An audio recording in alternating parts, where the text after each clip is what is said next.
you know, the other part that I thought was really funny was the message, the promises that were being made back in the early days when, you know, let's just say when Bitcoin got up to like 10K, 20K, the messages that were made, hey, just to let you know, this is a flight to quality in case there's a crash. Well, turns out that's not true, because during the crypto crash, during the Corona crash and during the invasion of Ukraine, we saw regular equities crash, and we also saw the price of Bitcoin crash.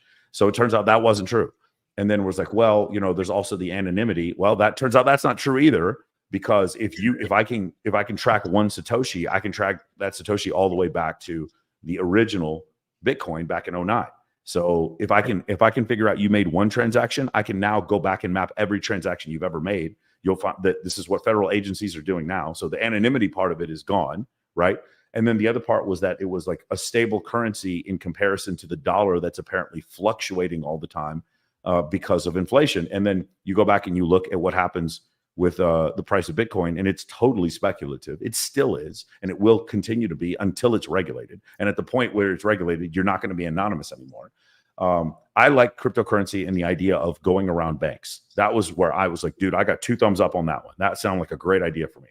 I like cryptocurrency and the idea that I was able to, not so much, I don't want to defraud the US government. Like I want to pay, hey, just want to let anyone who's listening, I'd like to pay my taxes. I will pay my taxes. But what I do like is the idea of, like, for instance, countries that have currency controls, like India or China. Now some of those billionaires can get their money out, which I am a big fan of. I like that. I like countries that have currency controls. I like them to be punished for having currency controls. And a great way to punish them is through cryptocurrency. I like that idea. And so, you know, I personally believe in China, it's basically a human rights violation that they keep the standard of living for their populace low, so they can maintain a manufacturing economy, so they can continue to sell cheap things to Americans and to the Western world. That's the reason why. And the more money that these manufacturing companies make, they're only given a certain amount of yuan, and what should happen in those countries is the standard of living should go up. So for instance, in India, if you notice, the original VAs, a lot of them were from India, the original virtual assistants, if you go back and read the book, The 4-Hour Workweek. But what happened is so many people started hiring Indian personal assistants that the price of an Indian personal assistant went up, which is what's supposed to happen. The standard of living for those individuals went up. And as that happened, you know what happened? People started hiring personal assistants from the Philippines, and they started hiring them from Indonesia. That's the way normal markets work. If somebody has a good product, you start paying more and more for it, and the people who sell that product have a higher and higher standard of living. But that's not what happens in China. So anything that punishes that level of economy, I'm all for it. And that's why I'm a big fan of cryptocurrency. I'm not a big fan of cryptocurrency because I'm trying to hide from the government. And I'm not a big fan of cryptocurrency because I'm doing things that are illegal and I need my privacy. I'm a fan of cryptocurrency because it skips the banks. And even to this day, I still can't believe, I just tried to pay my taxes the other day. Last time I tried to pay my taxes, I had to make a big transfer from one bank to another, and just like being denied and getting all these fucking questions. And I'm like, yo, this has got to stop. Bitch, this is my money. You need to stop. So that's why I'm a fan of cryptocurrency. So let me say that before I go on to what I'm saying next.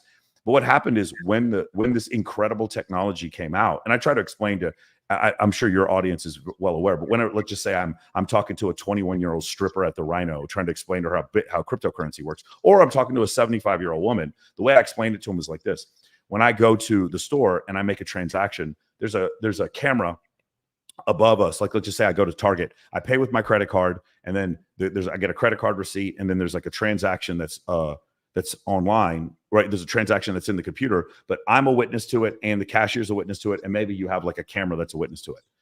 When you make transactions on the blockchain, it's like you're making the transaction, except there are 100 million witnesses to it.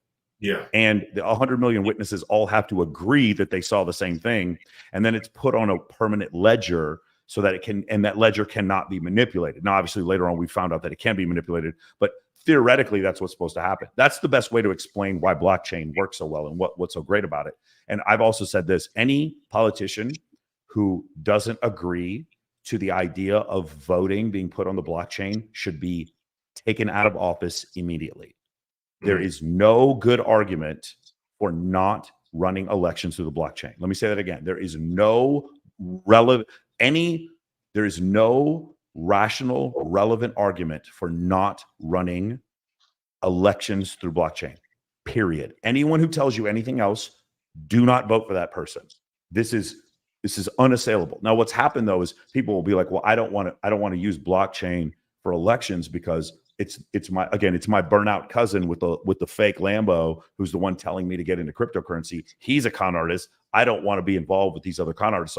So people understand that.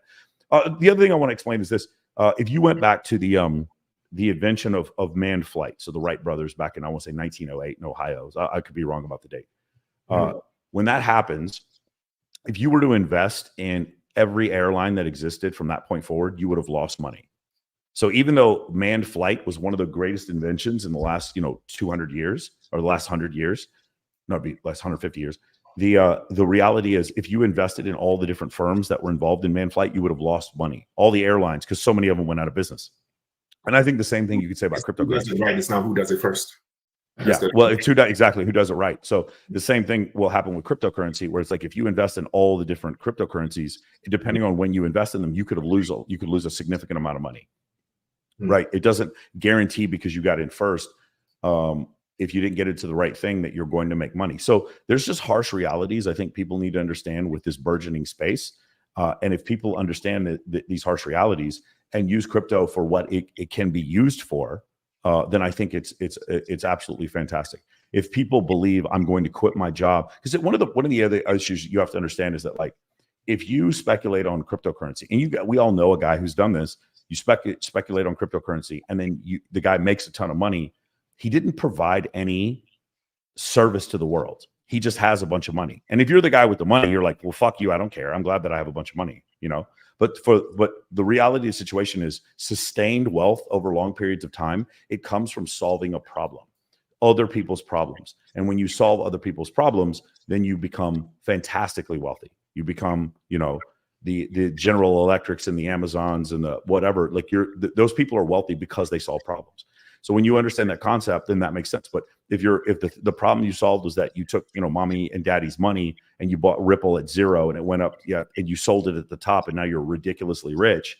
You didn't solve anyone's problems. You're rich, so it doesn't matter. But generally, those people become very poor very quickly.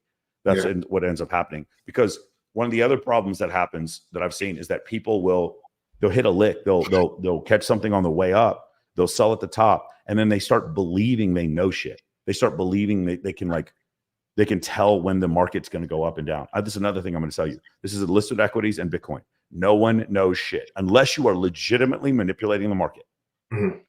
Like some of those early pump and dump schemes that we would see, good people, you'd have celebrities on Twitter pumping some crypto and then selling it at the top. Unless you are legitimately manipulating the market, like insider trading, no one knows anything. No one knows no one can call anyone who says they call the top, call another top. Anyone who says they call the bottom, call another bottom. You got anyone who call the top or bottom, they got lucky. I'm saying this 100% of the time they got lucky. No one knows anything. And anyone who tells you they know something, run the other way. This has been a Nobel Prizes have been awarded for efficient market hypothesis, this concept. And the reason why is because whenever this is tested, whenever it's put into practice and any scientific scrutiny is put towards it, you find that no one can predict market action over any long period of time. They just can't. And so that's another thing that, because so many people in the early crypto space were claiming that they could call the top or call the bottom. And then when one of them accidentally did, they were given so much credibility because of the thing that they clearly got on accident. What that happened, that also screwed up the space. And then a lot of people would pile in and then they would lose a bunch of money. And then that guy would just change his Instagram handle, or I'm sorry, he would change his Twitter handle, stuff like that would happen. And so I think that's another pretty massive issue when it comes to this space.